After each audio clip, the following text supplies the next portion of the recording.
मुज़म्मिल साहब बहुत शुक्रिया हमें ज्वाइन करने के लिए। पहला सवाल तो आपसे ये मुज़म्मिल साहब कि ये बताइएगा कि कुछ दिन पहले हमें याद है कि special assistant to prime minister Jamshed Cheema साहब ने एक प्रेस कॉन्फ्रेंस में अवाम से वादा किया था कि जी आज के बाद चीनी इस भाव मिलेगी, आटा इस भाव मिलेगा, घी इस भाव मिलेगा और कीमतें कम करके बताया था कि इस रेट पे मिलेगा। लेकिन जिस रेट पे वो कह रहे थे उससे तो बहुत ज़्यादा रेट पे मार्केट पे मिल रहा है।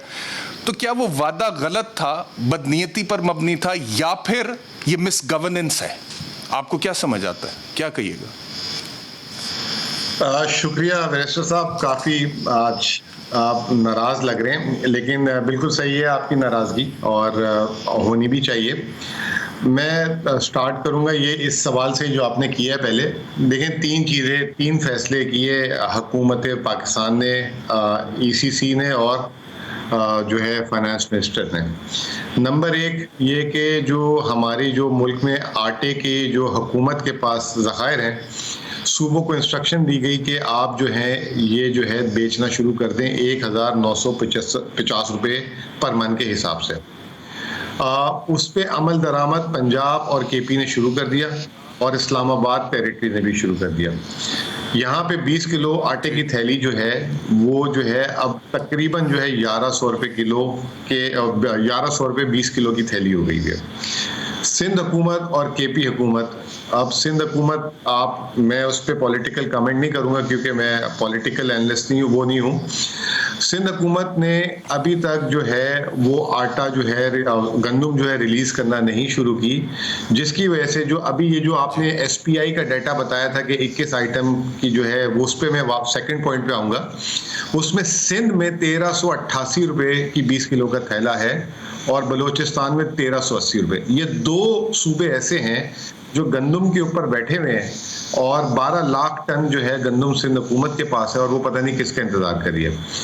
उसकी वजह से नेशनल एवरेज बनती है क्योंकि पूरे मुल्क में अगर एक जगह गवर्नमेंट का फेलियर है, मैं ये ठीक है, आप कह रहे हैं कि सिंध गवर्नमेंट का फेलियर है। मुज़म्मिल साहब मुझे बताइएगा इस वक्त व्हाट इज योर इंफॉर्मेशन, मुझे इस वक्त आटा फी किलो किस तरह दस्तयाब है मार्केट में फिलहाल इस वक्त? आपके पास क्या इंफॉर्मेशन है? हमने अभी जो है प्राइस कमेटी की मीटिंग में भी देखा, पंजाब और इस्लामाबाद में जो है वो 55 से 60 रुपए के दरमियान है, सिंध में 1380-1400 रुपए के दरमियान है और बलूचिस्तान में भी जो है 1400 के करीब है। ये दो सूबे जो है अपनी गंदम रिलीज। सर मेरे पास जो इंफॉर्मेशन है उसमें आटा अभी भी 70 से 75 रुपए मार्केट में बिक रहा है। मेरे पास जो इंफॉर्मेशन है, चीनी के हवाले से कहा था, जिस दुकान पे चीनी के हवाले से उन्होंने कहा था कि 90 रुपए पे मिलेगी, लेकिन 100 रुपए से ऊपर मिल रही है अभी तक चीनी, 100 से 110। घी का कहा था 50 रुपए कीमत कम हो जाएगी, लेकिन नहीं हुई। नहीं देखें, मैं यहाँ पे आपको जो है ना कंफ्रंट करूंगा। मेरे घर के सामने से भी जो है ना 1600 रुपए में भी आटा मिलता है। इसका मतलब ये नहीं कि पूरे पाकिस्तान में 1600 का मिल रहा है। अच्छा, अब आ जाए अब चीनी पे। ठीक है, चीनी पे गवर्नमेंट ने ऐलान कर दिया है, छापे मारना शुरू कर दिए हैं। अगर आपके रिपोर्टर्स हैं उनको पूछ लें, दुकानदारों को बोला है कि 90 रुपए किलो चीनी जो है बेची जाएगी।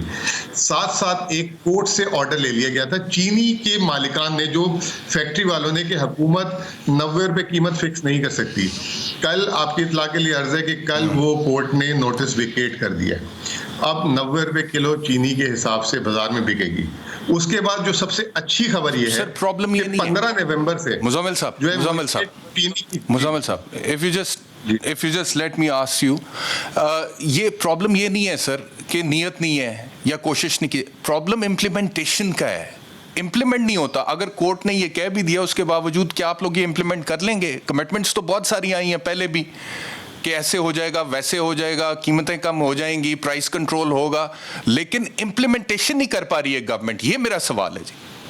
देखिए, बात यह है कि मैंने पंजाब की और उसकी आटे की बात बता दी, इम्प्लीमेंटेशन हो गई। सिंध नहीं कर रहा था तो कल इन्होंने धमकी लगा दी है, अगर आप नहीं देंगे आटा तो हम देना शुरू कर देंगे। चीनी की अच्छी खबर मैं आपको दे रहा हूं कि ये चीनी पे कोर्ट का फैसला आ गया। इसके अलावा पाकिस्तान में ग्रैंड, जिसे बम्पर कहते हैं, शुगर केन क्रॉप भी आ चुकी हुई है। तो ये अब जो है हिस्ट्री हो गई 100+। ये इंशाल्लाह ताला आपको बहुत जल्दी 100 से नीचे ही मिलना शुरू हो जाएगी। तीसरी चीज आगे मुज़म्मिल साहब ये भी बताइएगा कि IMF ने जो डिमांड की है कि बिजली जो है उसकी कीमतें बढ़ा दें और टैक्सों की मद में 150 अरब डॉलर और इकट्ठा करें, सॉरी रुपया और इकट्ठा करें, तो क्या ये डिमांड हुकूमत पाकिस्तान मानेगी? देखें जी, मैं पहले तो आपको ये बता दूं कि आपने जब कहा कि 150 अरब रुपए टैक्स मांगेगी, इसका मतलब ये नहीं है कि जो टैक्स जो दे रहे हैं उस पे शरह बढ़ाए। ये भी हो सकता है कि जिन लोगों से टैक्स नहीं लिया जा रहा है या उनको छूट दी गई है उन पे ये लगाया जाए। तो ये एक कतई गलत बात है कि ये कहा जाए कि उस टैक्स लगने से महंगाई होगी। ये जब टैक्स सामने आ जाएगा, अल्लाह करे ऐसा ही हो जैसा आप कह रहे हैं, लेकिन माजी में ऐसा होता नहीं रहा ना जी। टैक्स नेट नहीं बढ़ा, हमने ये देखा है कि टैक्स नेट बढ़ा नहीं, जिन लोगों ने टैक्स नहीं दे रहे उनकी पकड़ नहीं हो रही है, और इनडायरेक्ट टैक्सेशन के जरिए से अवाम से पैसा इकट्ठा किया जाता है महसूलात का, और फिर IMF की शर्तें पूरी की जाती हैं। अब अगर आप ये देखें तो ये जो पिछले दिनों जो पॉइंट ऑफ सेल्स रखना शुरू हुए हैं, 1 अक्टूबर से ट्रैक एंड ट्रेस शुरू हो गया है कि फैक्ट्री से लेकर दुकान तक जहाँ माल जा रहा है, ये सारी जो है रिफॉर्म्स ही तो है। अब ये देखें 3 साल इस गवर्नमेंट को हो गए आए हुए, पहले साल के अलावा इन्होंने मिनी बजट नहीं दिया। और दूसरी बात ये कि अगर IMF की माननी होती तो ये जून में फिर ये क्यों नहीं गए? इन्होंने टैक्स नहीं लगाना था नाजायज किसी पे, इसीलिए नहीं गए जून में। तो बिजली की कीमतें भी नहीं बढ़ेंगी आप ये कह रहे हैं IMF के कहने पे? जी क्या कह रहे हैं? बिजली की कीमतें नहीं बढ़ेंगी IMF के कहने पे? बिजली की कीमतें नहीं बढ़ेंगी क्योंकि शौकत तरीन साहब ने कहा कि हम बिजली की कीमतें नहीं बढ़ाएंगे। बिजली की कीमतों में आ जाता हूँ जी। बिजली की कीमतों में IMF से जो है हमने मार्च में जो है कहा था कि हम बिजली की कीमतें बढ़ाएंगे, लेकिन जो मुल्क के हालात थे और दुनिया के हालात थे, हमने उस हिसाब से उसको डेफर किया। बिजली की कीमतें तो वक्त के साथ बढ़नी ही बढ़नी है। अब पाकिस्तान की छोड़े बात, अभी थोड़ी देर पहले की खबर है कि इंडिया में दबा के लोड शेडिंग शुरू हो गई है, चाइना में बिजली की लोड शेडिंग शुरू हो गई, यूरोप और अमेरिका में तारीखी बिजली की कीमतें बढ़ा दी गई हैं। फ्रांस में ये कहा गया है कि अगर अब यहाँ से और बढ़ाई तो सड़कों में लोग आ जाएंगे। तो पाकिस्तान जिसमें बिजली जो है आज भी मेजॉरिटी जो है गैस और बाहर के तेल से इंपोर्ट होकर बनती है, हम कैसे जो है उसको मुफ्त में या सस्ती बेच सकते हैं या नहीं बढ़ा सकते? दुनिया में 101%। इसका मतलब है कि बिजली की कीमतें बढ़नी जा रही हैं फिर पाकिस्तान में भी? नहीं, देखें पूरी दुनिया में आप कह रहे हैं बढ़नी तो है, लेकिन अब कब बढ़ती हैं वो IMF के कहने ना कहने की बात नहीं है, ये तो करना ही पड़ेगा ना। वरना समा टीवी को कहते हैं पूरे पाकिस्तान की बिजली सस्ती कर दें, जेब से दे दे। समा टीवी को फिर हुकूमत भी दे दें, शौक है तो मुझे प्राइम मिनिस्टर बना दें, मुझे प्राइम मिनिस्टर बना दें, मेरे प्रोड्यूसर को वजीर खजाना बना दें, और मेरे कोऑर्डिनेटर को आप कोई और मिनिस्ट्री दे दें, तो फिर हमें कहें फिर हम कुछ कर लेते हैं सर इस तरह से। अगर आप ये कहते हैं कि जी समा टीवी कर ले, ऐसे नहीं होता ना सर, जो हुकूमत करते हैं सर। नहीं सर, क्यों ऐसे क्यों कर दें? हम ऐसे नहीं चाहते, हम पूरे 22 करोड़ अवाम के लिए चाहते हैं जो भी चाहते हैं। यहाँ पे मैं समा के लिए तो आवाज नहीं उठा रहा सर, मैं यहाँ पे पाकिस्तान के 22 करोड़ अवाम के लिए आवाज उठा रहा हूं। लॉजिकल आवाज उठाए, और ये करना तो गवर्नमेंट नहीं है, आप लोगों ने करना है सर। उसको महंगा कैसे सस्ता कर सकते हैं? हमारे घर में पैदा ही नहीं हो रहा, तेल बाहर से आता है, LNG बाहर से आती है। अगर कोई चीज पाकिस्तान में तो वो प्राइम मिनिस्टर साहब इमरान खान साहब को पहले जब कहते थे, वो कहते थे अगर तेल महंगा हो रहा है, बिजली महंगी हो रही है, महंगाई हो रही है, समझो प्राइम मिनिस्टर चोर है, तब उनको कौन एडवाइस कर रहा था? और अब उनको कौन एडवाइस कर रहा है? तब गलत एडवाइस थी या अब गलत एडवाइस है जी? देखिए, अब वो तो उस वक्त उनसे पूछे, इस वक्त भी कोई उनको एडवाइस नहीं कर रहा। वो जो है इस वक्त लीडर है, वो सबको बताते हैं। मैं तो आपको एक माशी तज़किया दे रहा हूँ कि और एक रियलिटी की बात कर रहा हूँ, और इसके अलावा मैं क्या कह सकता हूँ उनको उस वक्त किसने एडवाइस किया, अच्छा एडवाइस किया, बुरा, ये मेरा डोमेन ही नहीं है, मैं जा ही नहीं सकता उस पर।